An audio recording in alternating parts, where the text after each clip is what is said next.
On 7 September 1940, a Luftwaffe reconnaissance aircraft swept across southern England at 25,000 feet, its Zeiss camera clicking methodically through the mission. The pilot banked over Cambridgeshire, photographing what his briefing notes identified as RAF Bassingbourn, a critical bomber training station opened just 2 years earlier. Yet when the prints reached the photo interpretation unit at Zossen, 12 miles southeast of Berlin, the analysts frowned at their stereoscopic viewers. The massive airfield, constructed by John Laing and Son between 1937 and 1939, with 4 C-type hangars and extensive facilities, appeared to be reverting to agriculture. Painted lines mimicking hedgerows snaked across the concrete.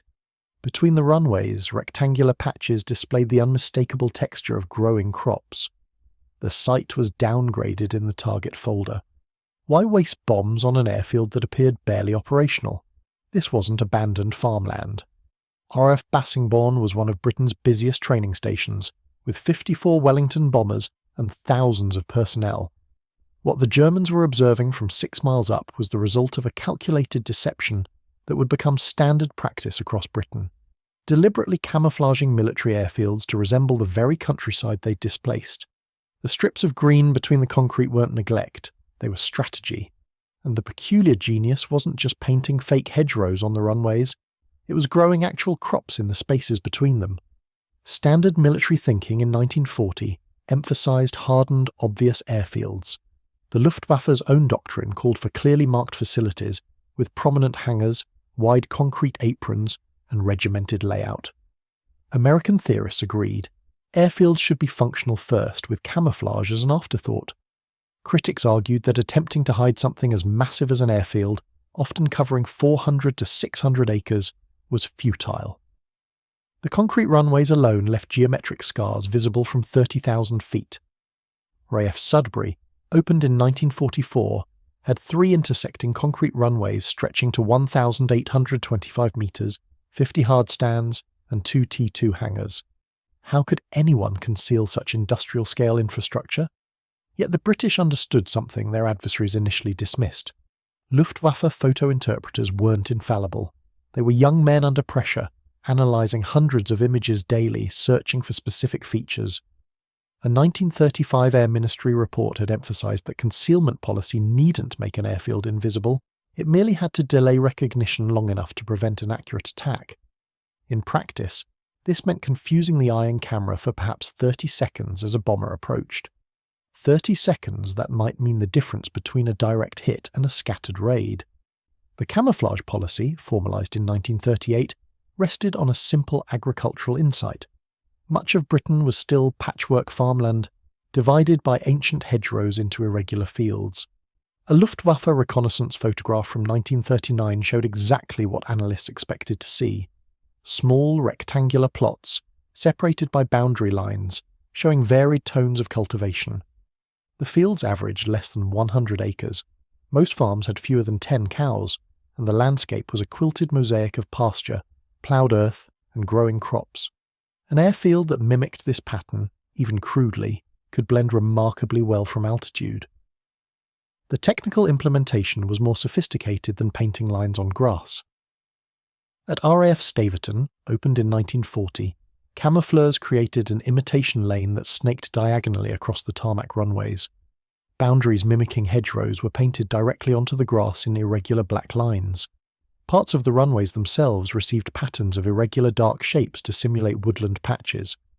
At RAF Yeadon, now Leeds Bradford Airport, photographed on the 27th of July 1940, false hedge lines were painted across the runway in an attempt to break up its geometric regularity.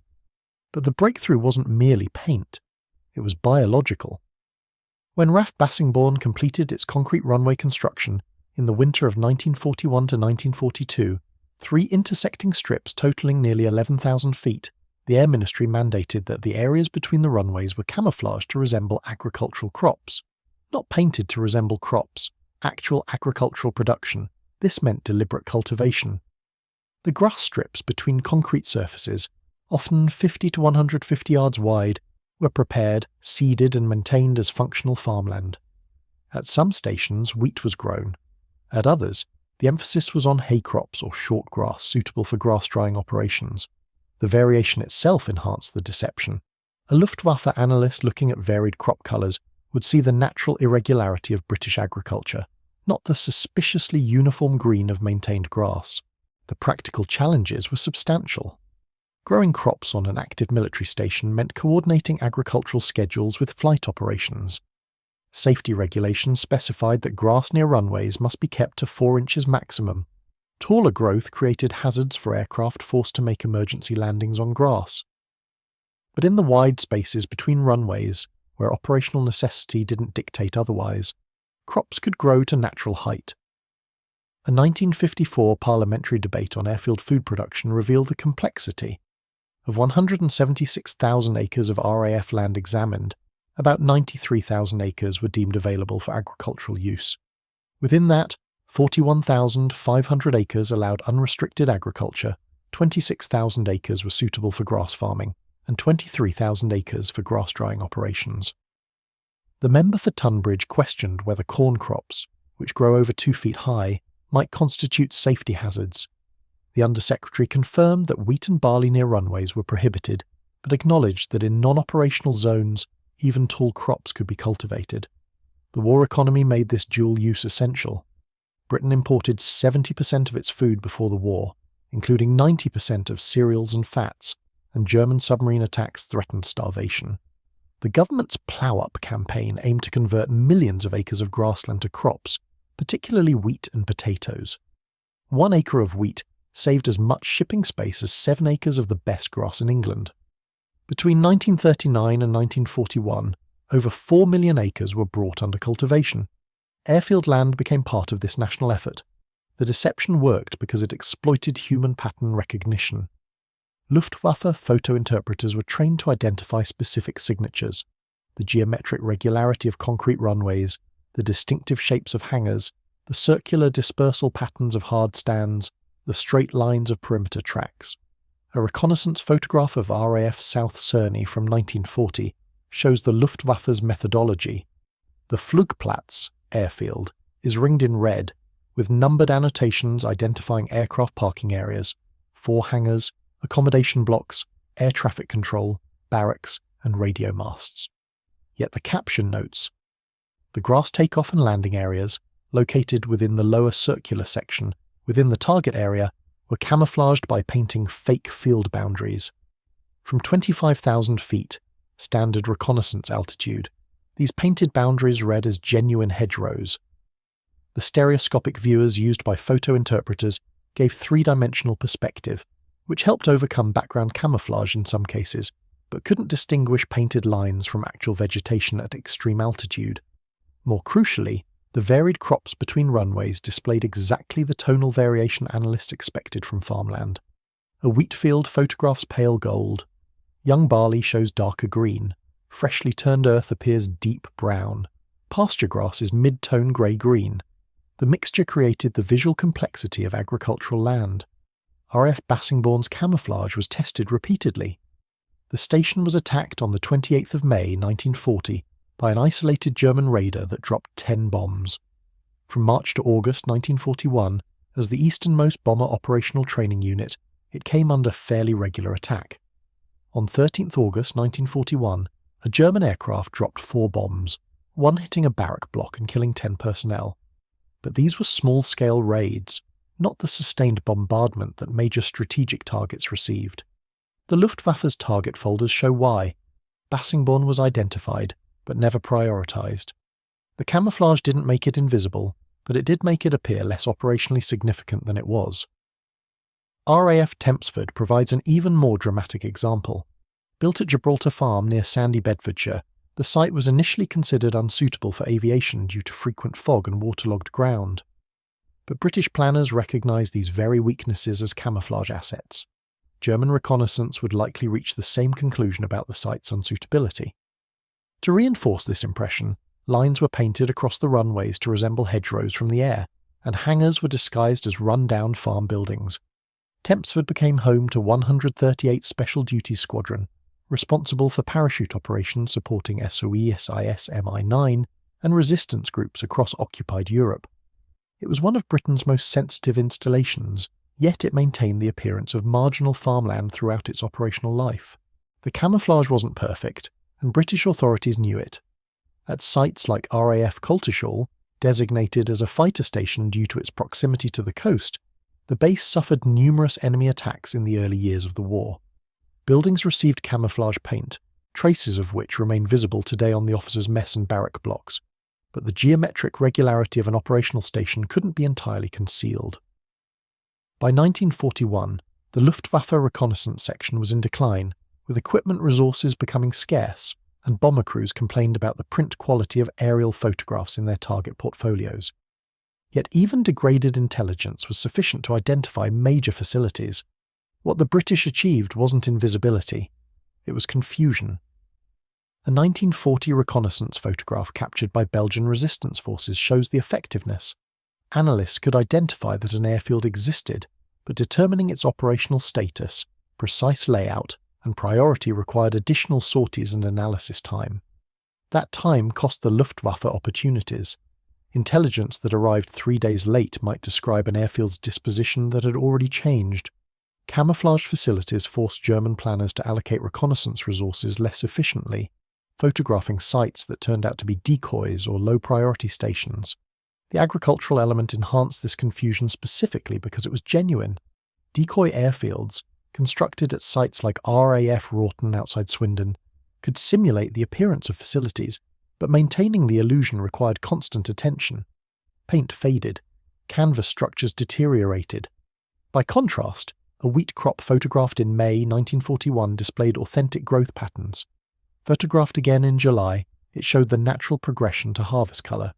This temporal consistency, crops behaving exactly as crops should, reinforced the impression that these were working farms, not military facilities. This wasn't accidental. Commanders weren't clinging to outdated farming practices. They understood that battlefields aren't sterile testing grounds. Luftwaffe photo interpreters were highly trained, but they were analysing thousands of images under time pressure, searching for immediate threats. An airfield that required careful study to confirm, one that didn't immediately present the expected visual signatures, would be bypassed in favour of obvious targets. The camouflage worked not by perfection, but by introducing doubt. The deeper principle was recognition that military infrastructure exists within landscapes, not separate from them. The Luftwaffe expected British airfields to look like German airfields, industrial, purposeful, obviously military. Instead, they encountered facilities that retained the visual character of the countryside they occupied. This wasn't merely aesthetic, it was strategic denial of information. Every hour, a photo interpreter spent confirming that a seemingly agricultural site was actually an active airfield was an hour not spent analysing genuine threats elsewhere. American forces, arriving at these stations from 1942 onwards, were initially sceptical. The 91st Bomb Group, equipped with B-17 flying fortresses, moved into RAF Bassingbourn on the 14th of October 1942. Coming from bases in the United States where airfields were functional and unconcealed, American crews found the British emphasis on camouflage quaint. Yet as operations continued, the wisdom became apparent. German reconnaissance of British bases was constant, and accurate targeting required current intelligence. Facilities that appeared agricultural from altitude, even if their runways were marked in German target folders, received lower priority than obvious military installations.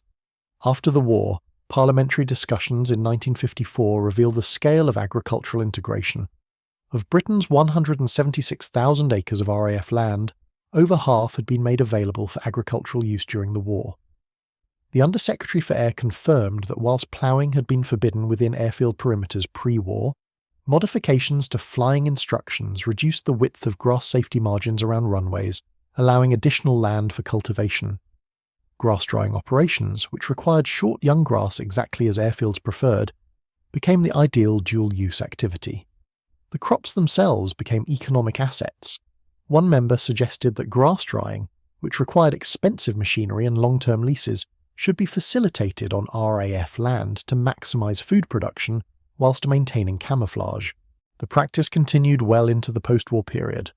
RAF stations designated for care and maintenance often saw their inter-runway spaces planted with crops as both camouflage and economic utilisation.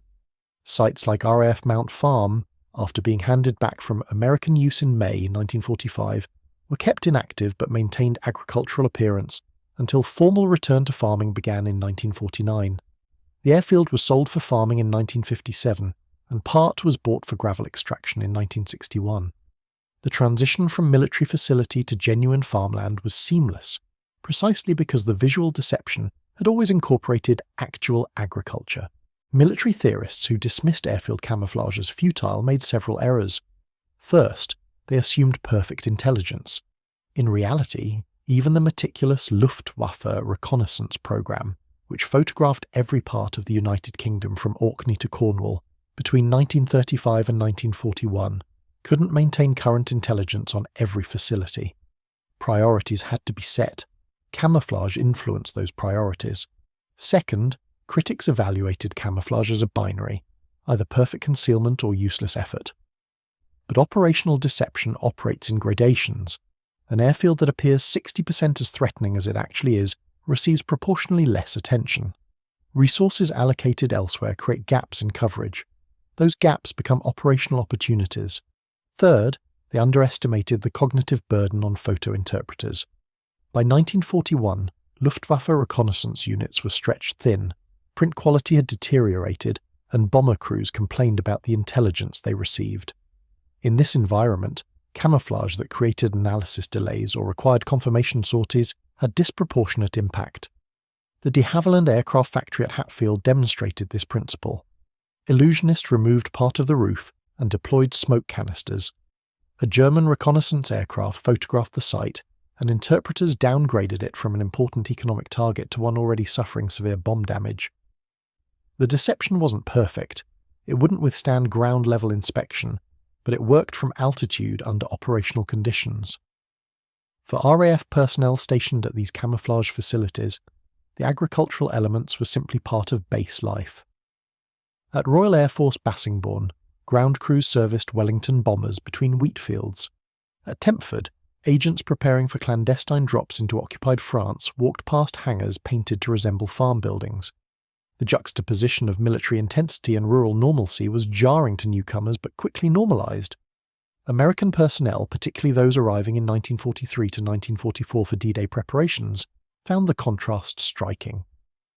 One B-17 pilot stationed at a camouflaged East Anglian base wrote of the surreal experience: concrete runways painted with fake hedgerows, operational dispersals positioned beside genuine crop fields, and the constant background hum of agricultural machinery mixed with aircraft engines. The Lancaster bombers that dominated British strategic bombing, requiring longer runways than earlier types, operated from facilities that from altitude still appeared to be patchwork farmland. The grass strips themselves required constant maintenance by airfield construction squadrons. At RAF Elgin in Scotland, opened in June 1940 as a satellite for RAF Lossiemouth, drainage problems from heavy flying operations necessitated installation of a full bar and rod system in 1944. The balance between operational requirements and agricultural appearance was continuous work, yet this very maintenance, keeping grass cut, ensuring drainage, rotating which areas bore heavy traffic, reinforced the agricultural impression when photographed. Active farms show signs of cultivation and care, so did these camouflaged airfields. What made this work wasn't any single feature. It was the systematic integration of deception into airfield design from 1938 onwards. Paint alone could be identified, crops alone could be ploughed for runways, but paint and crops together, combined with irregular layout, dispersed facilities, camouflaged buildings, and the natural tendency of British landscape to subdivide into small irregular fields. This created visual complexity that even skilled photo interpreters struggled to pass quickly. The Luftwaffe expected airfields to announce themselves. The RAF built airfields that whispered. This wasn't technological sophistication.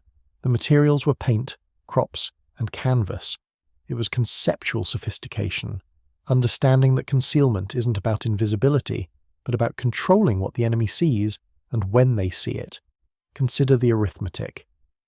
If camouflage delayed recognition of RAF Bassingbourn by even 3 reconnaissance missions, requiring the Luftwaffe to photograph it in May, again in June for confirmation, and a third time in July to establish current status, that consumed resources. a Dornier Do-17P reconnaissance aircraft flying from occupied France to Cambridgeshire and back represented fuel, air crew hours, and analysis time. Multiply that across dozens of camouflage stations, and the cumulative intelligence burden became substantial. More crucially, delayed or uncertain intelligence meant bombing raids were planned against outdated information. A station photographed in April might show different dispersal patterns, different aircraft numbers, or different operational status by June. Attackers arriving based on April intelligence would find their briefing folders didn't match reality. This wasn't abstract theory.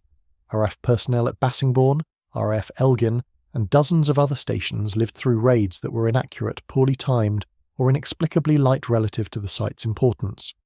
The camouflage didn't stop attacks, but it degraded their effectiveness.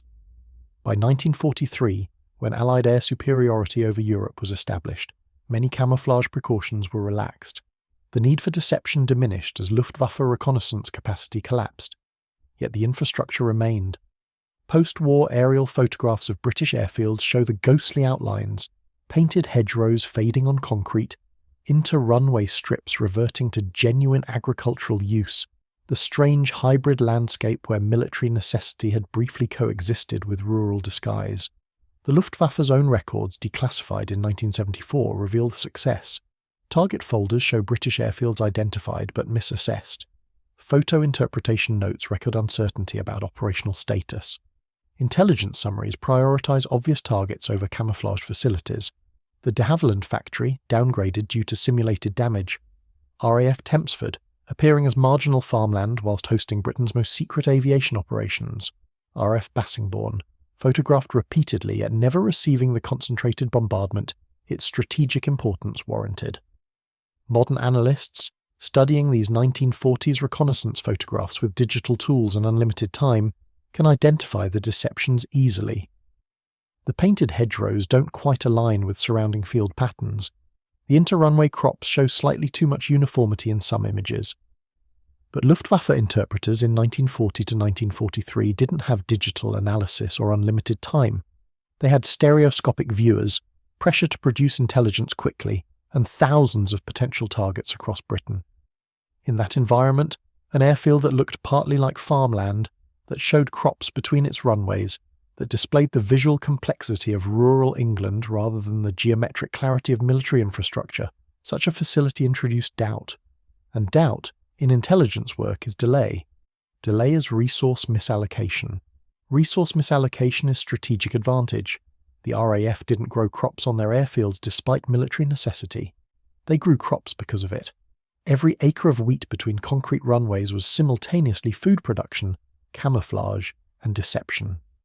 Every Luftwaffe analyst who looked at those reconnaissance photographs and saw farmland was seeing exactly what British camoufleurs intended. A landscape that didn't scream "bomb me," that required confirmation, that seemed less urgent than other targets. This wasn't clinging to agricultural tradition. This was weaponizing the very landscape that Britain had cultivated for centuries. The hedgerows that had divided English fields since medieval times became painted deceptions on runways.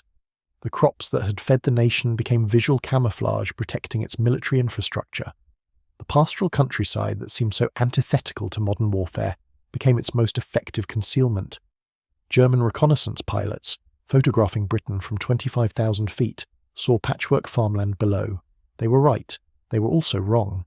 That field of wheat might be surrounding an active bomber station. That pasture might be concealing hard stands with 50 aircraft. That rural landscape, so peaceful from altitude, might be the very facility their intelligence officers desperately needed to locate. The crops grew, the aircraft flew, and the Luftwaffe, for crucial months in 1940 and 1941, couldn't always tell the difference. That was the point.